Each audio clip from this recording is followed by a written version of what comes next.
I have always loved the quiet neighborhood where I live. The tree-lined streets, the houses close together with neat lawns, the neighbors greeting each other in the morning, the kids playing on the sidewalks. Although it is managed by the HOA, things have always been run fairly smoothly, with only minor reminders about cleanliness and order. I have never had any problems with them, until Karen came along. Karen moved in about a year ago and quickly became controlling. Unlike her friendly neighbors, she rarely smiled and always looked at everyone with a critical eye. I didn't pay much attention until she ran for HOA president. At first, I thought the HOA would just maintain basic order and not interfere too much in people's lives, but I was wrong. Within weeks of Karen taking office, the neighborhood had changed dramatically. Ridiculous ordinances were in the air, warning letters were in the mail. People were ticketed for trivial things like leaving bikes on the lawn, hanging hammocks in their yards, or choosing the wrong color for their doors. Someone was even fined for planting flowers that weren't on the HOA's approved list. One neighbor was fined $50 for putting a potted plant on his front steps that Karen said disrupted the overall look and feel. It became clear to me that the HOA under Karen had become less of a gentle watchdog and more of a harsh enforcer of absurd rules. People began to complain, but no one dared to confront her directly. Karen had a sophisticated way of doing things.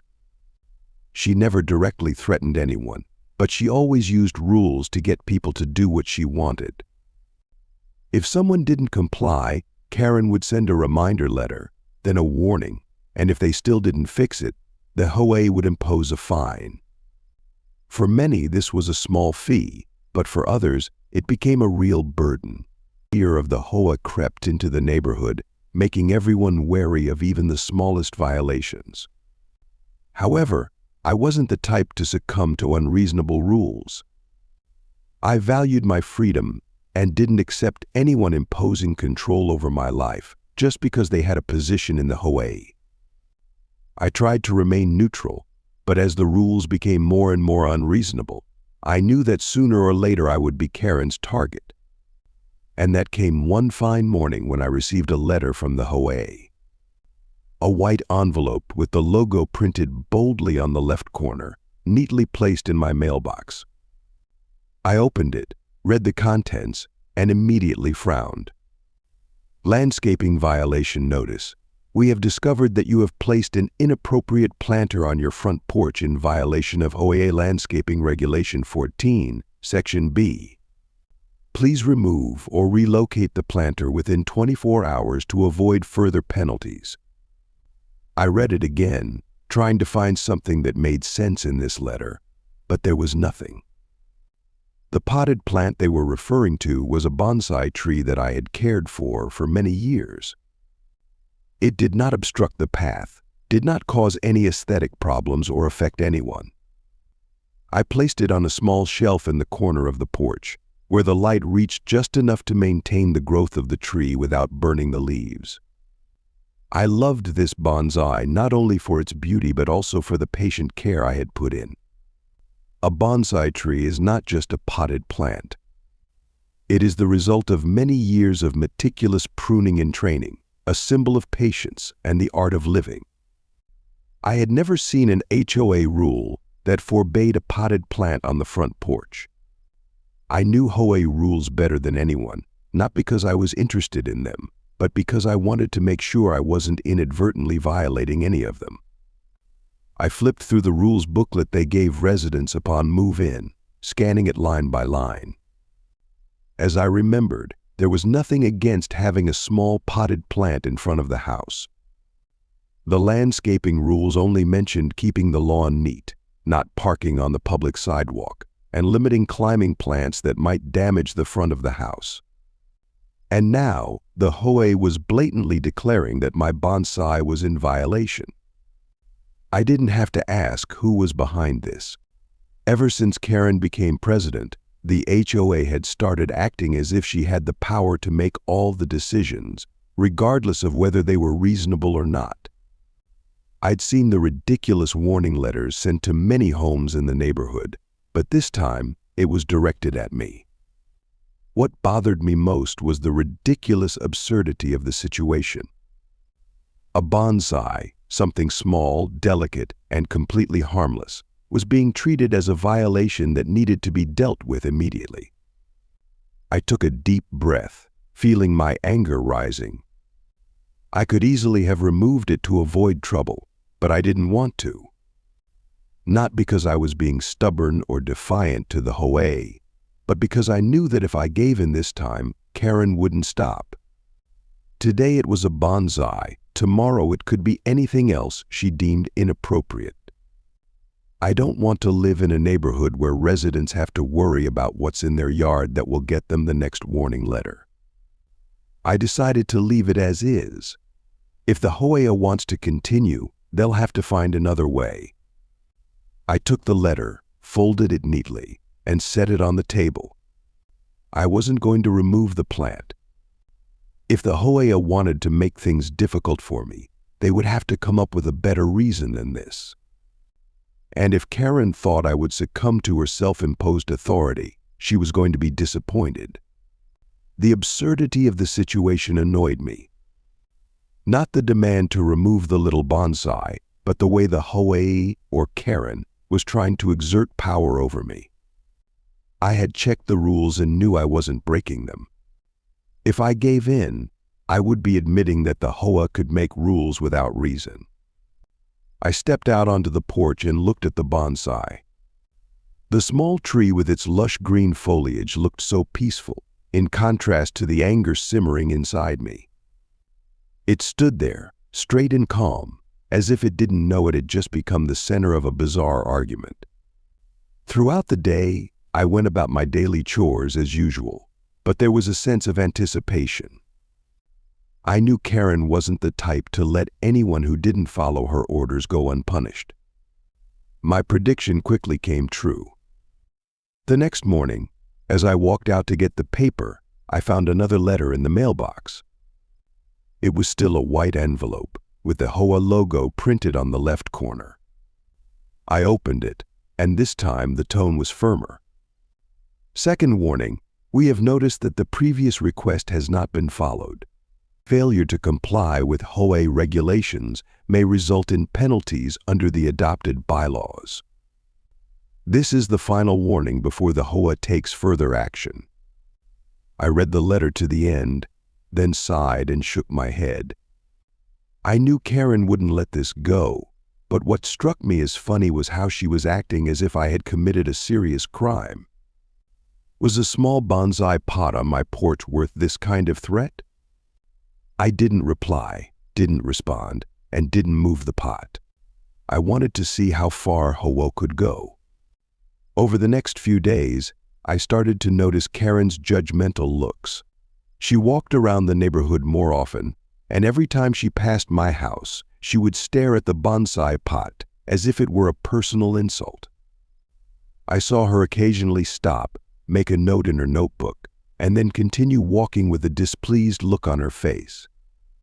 I knew this was Karen's mind game, but I didn't care. If she wanted to make a big deal out of a potted plant, I was ready to fight.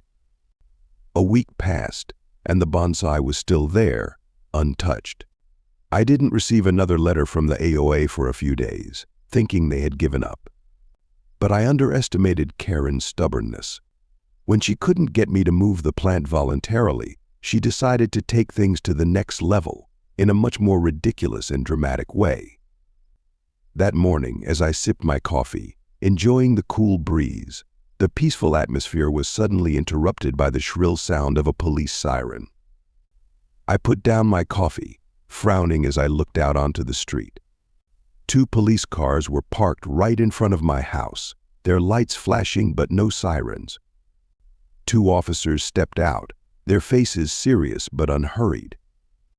I knew Karen wouldn't let it go easily, but I didn't expect her to go this far. Before I could react, a shrill voice rang out from the opposite sidewalk. Karen, her face triumphant and her eyes shining as if she had just won a major battle, was pointing straight at my porch. where the bonsai pot still stood in its original position. She said something to the officers, her voice filled with anger and agitation, as if she had just discovered a major crime in the middle of this peaceful residential area. I folded my arms and leaned against the door, watching without saying anything.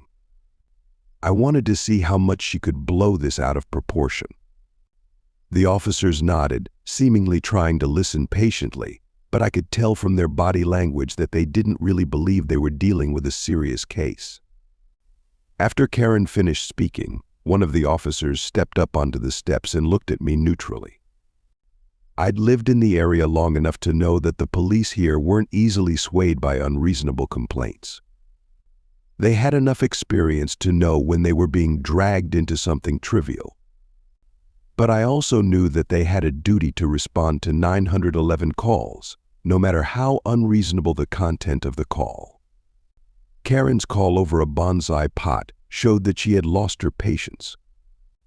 Unable to convince me with a warning letter, unable to intimidate me with her scrutinizing gaze, she had taken the ultimate step, reporting a violation to law enforcement, and as if I were some kind of outlaw who needed to be stopped immediately.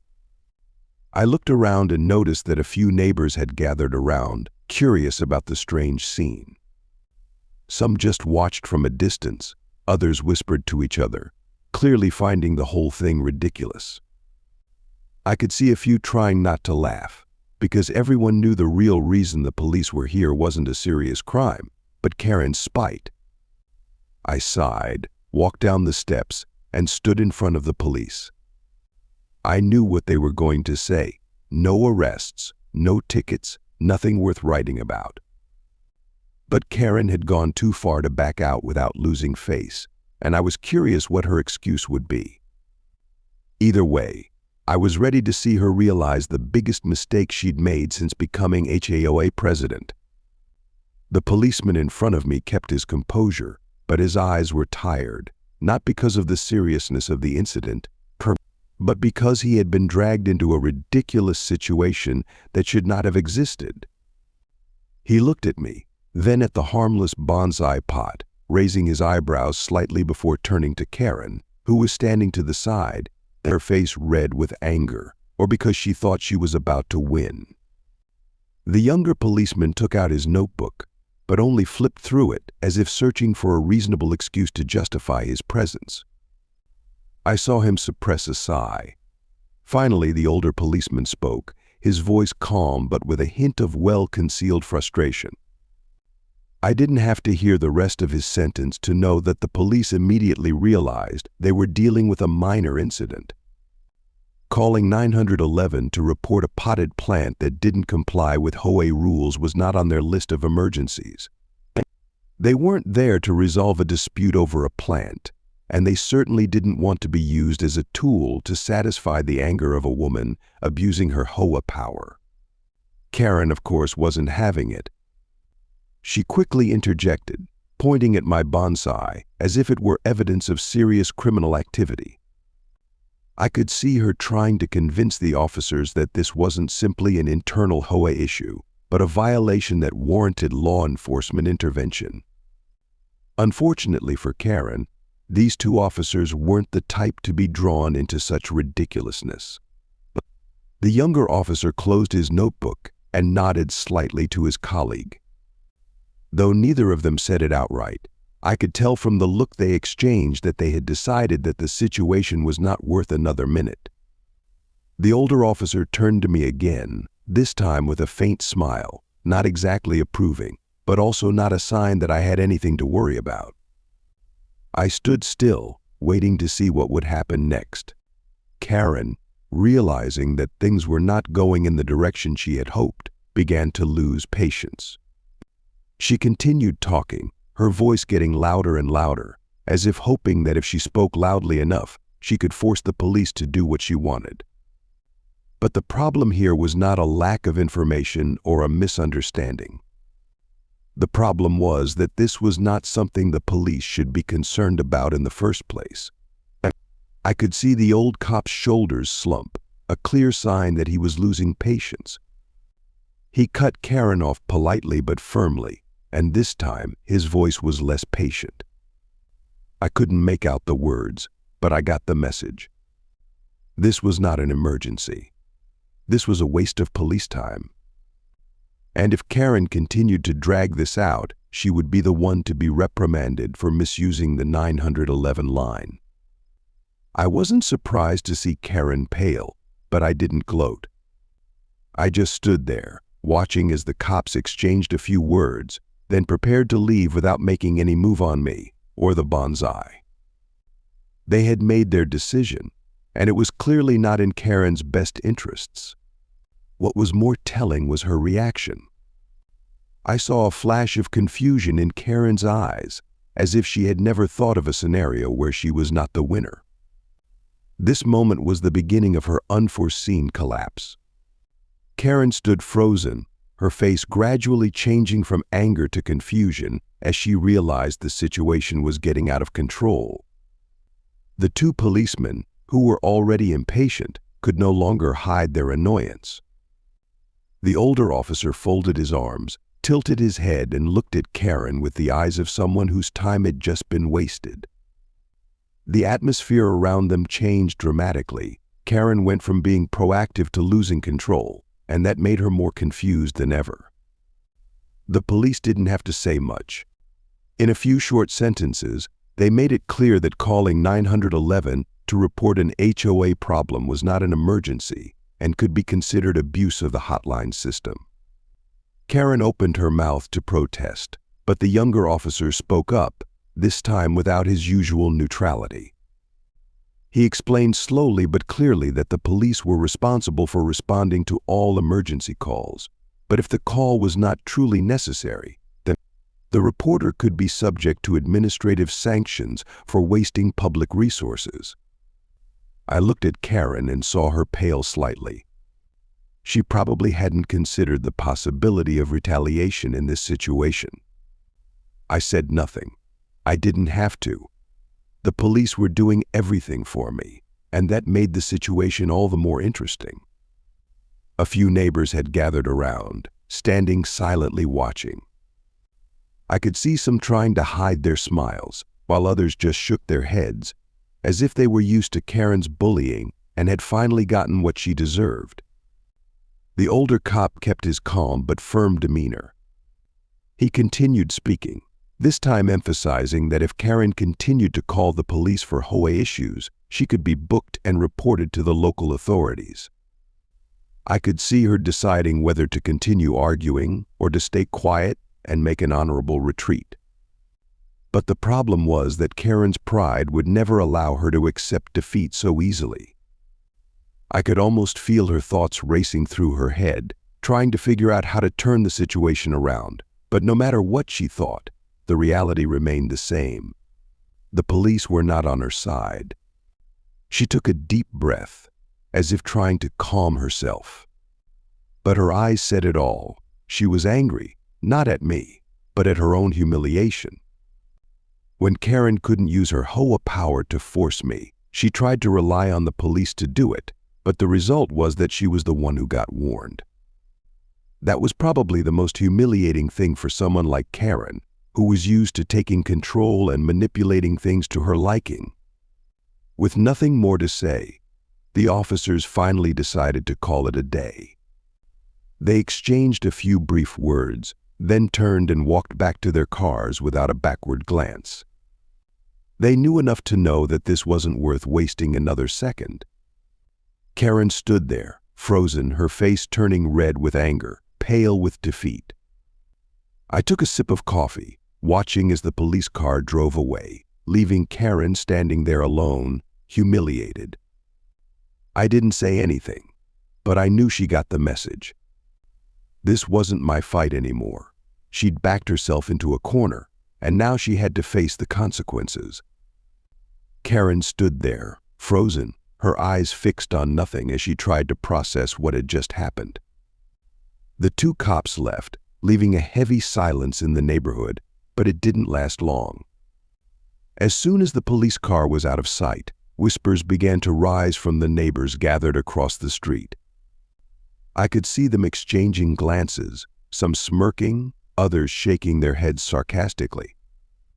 They had been here long enough to see the whole thing, and now all they could do was laugh at Karen's ridiculousness. I stood there, watching the crowd react without saying anything. I didn't have to. The incident had become a lesson in itself, more obvious than any words I could have uttered. A few neighbors came over to me, not necessarily to ask questions, but to show their agreement with implied nods. They didn't have to say anything, but I could read their thoughts in their eyes. Karen had gone too far this time. An older man folded his arms across his chest, shook his head slightly, and sighed as if he'd just watched a bad comedy. A middle-aged woman standing nearby chuckled, whispered something to her neighbor, and they laughed together. Karen must have noticed it too, because I saw her turn sharply, her eyes scanning the crowd for support, but no one spoke up to take her side. All this time, Karen has been trying to control this neighborhood with unreasonable rules, forcing people to comply with her will with warning letters and fines. But this time, she had gone too far. No more written warnings or threatening HOA meetings. This time she had turned a trivial matter into a police incident and failed in a humiliating fashion right in front of everyone. No one shouted or jeered directly at Karen. But it was the silence and the knowing smirks from the neighbors that embarrassed her more than any criticism. I saw her grip the strap of her purse tighter, her hands shaking slightly, but she tried to keep a straight face. Yet I knew, and everyone else here knew, that this was the first time Karen had truly lost control. A light breeze blew, but no one left immediately. People stood still, as if waiting to see what Karen would do next. But she said nothing, just looked around, like a cornered animal, then abruptly turned on her heel and walked quickly toward her house. It was not the walk of a victor. It was the walk of someone who had just realized that the power they had always believed they had was a fragile illusion. I took another sip of coffee, feeling the bitterness spread on my tongue, and thought to myself that she had finally understood that the HOA was not an absolute power, and certainly not on par with the police. No matter how many warning letters she wrote, no matter how many new regulations she drew up, the truth remained the same. The HOA was not the law. And Karen was not someone who could do whatever she wanted. I don't know how Karen will continue after today, but one thing is certain. The respect she had tried to build with fear has completely collapsed. As she walked into her house, slamming the door behind her, I knew that the neighborhood had witnessed something they never thought possible. Karen is not invincible. Karen disappeared behind her door, but this morning's event spread like a wave through the neighborhood. No one needed to say it, but everyone knew that her power was broken beyond repair. The mocking looks, the smirks, and most of all, the warnings from the police themselves, all completely shook the image Karen had worked so hard to build. Now she was no longer the feared HOA president, but a bitter, abusive, power-hungry person who had to endure public humiliation on the very street she once tried to control. I knew what was coming next, and it didn't take long for it to happen. Less than 48 hours after the incident, a notice arrived in my mailbox from the HOA, this time not a ridiculous warning letter like before, but an emergency meeting invitation. The content was brief, but the implications were clear. This meeting wasn't about landscaping regulations or any other petty issue. This was about Karen. This was the moment the neighborhood finally stood up to her, no longer shying away or fearing her. I'd been to many HOA meetings before, but never had the atmosphere been this charged. When I walked into the small meeting room in the community center of the neighborhood, I could see that most of the people were already there. Some were talking in hushed tones, while others were just sitting there, waiting.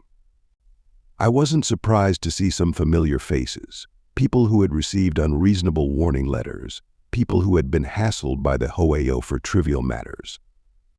They weren't here to hear financial reports or discuss the mowing of the condo lawn.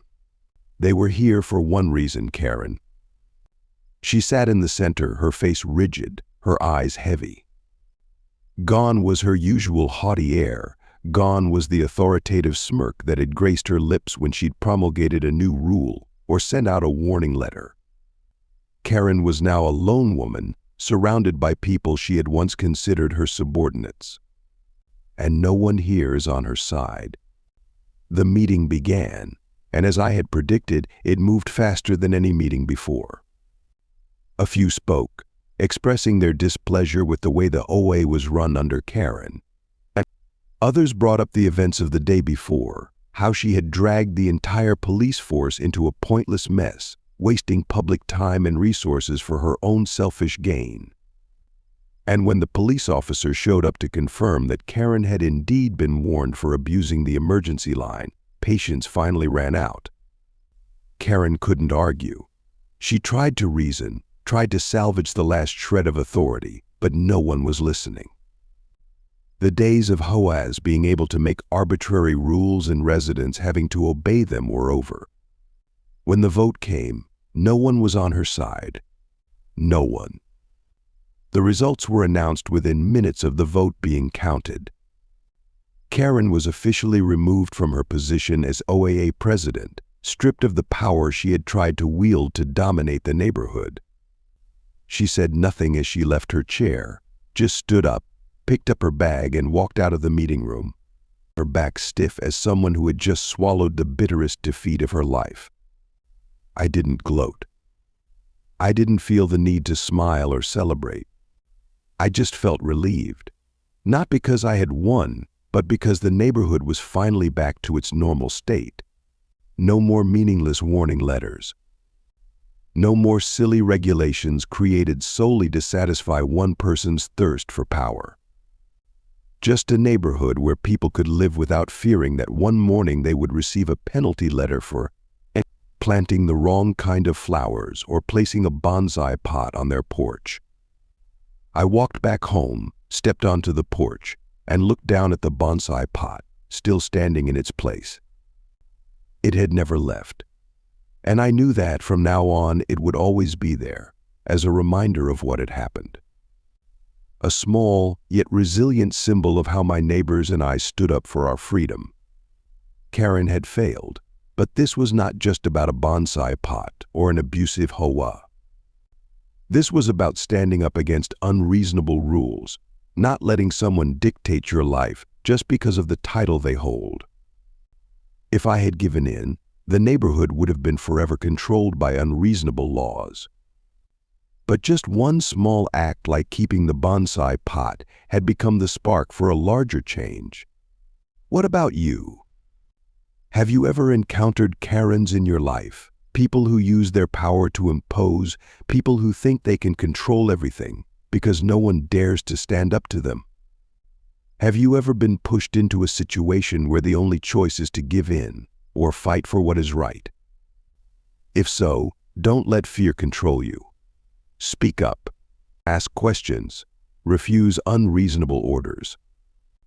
Because sometimes just a simple action, a small resistance can change a whole system. And most importantly, remember that no one can take away your freedom if you don't allow them to. Don't forget to like, share, or click follow. Sincerely thank you for taking the time to watch.